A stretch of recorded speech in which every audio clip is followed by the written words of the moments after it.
Finance Minister Arun Jaitley, who is meeting with state food ministers, is addressing them at the Vigyan Bhavan. Let's cut across. सभी राज्यों के जो उपभोक्ता विभाग के मंत्री हैं, उनका एक सम्मेलन बुलाया है। 25 से अधिक मंत्री स्वयं आए हैं और सभी राज्यों के अधिकारी यहां पर हैं। इस सम्मेलन के 2 एजेंडा हैं।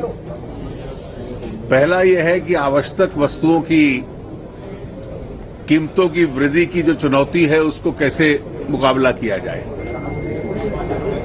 और दूसरा फूड सिक्योरिटी कानून का पूरा जिसको लागू करना है उसका विषय लिया जाएगा।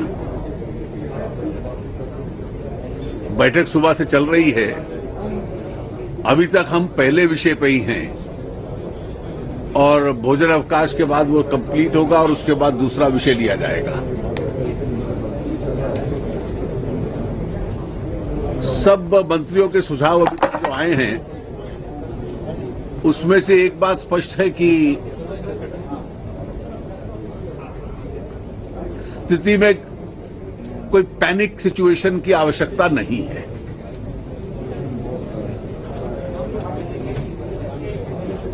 जुलाई में क्योंकि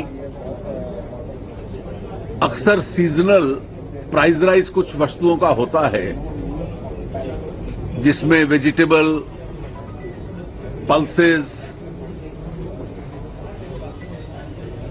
इत्यादि वस्तुएं रहती हैं,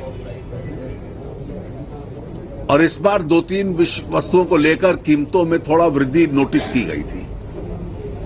लेकिन इस वर्ष फर्क यह है कि पहले जब बहुत पैनिक सिचुएशन आ जाता था और कीमत 80 रुपए 100 रुपए तक पहुंच जाती थी, तो सरकार की तरफ से तब इंटरवेंशन आरंभ होता था। लेकिन इस बार उस समस्या को एंटीसिपेट करते हुए स्थिति नियंत्रण से बाहर नहीं जाने देनी।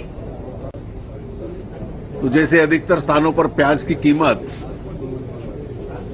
21 रुपए से 27-28 रुपए तक है, तो इसी स्टेज पे, क्योंकि जैसे ही रबी की फसल पूरी होती है और जो अर्ली खरीफ है उसकी प्रोक्योरमेंट अक्टूबर तक शुरू होगी, तो इस अवधि काल में कीमतें बढ़ें उसको चैलेंज के रूप में स्वीकार किया जाए।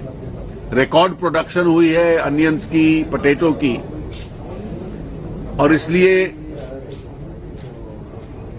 कोई कमी नहीं है इन वस्तुओं की। दिल्ली के बाजार में भी दिल्ली के लेफ्टिनेंट गवर्नर साहब ने बताया कि एडिशनल सेंटर्स खोल दिए गए हैं। पहले नासिक से और अब राजस्थान से प्रोक्योरमेंट करके बाजार में डाल दिया गया है।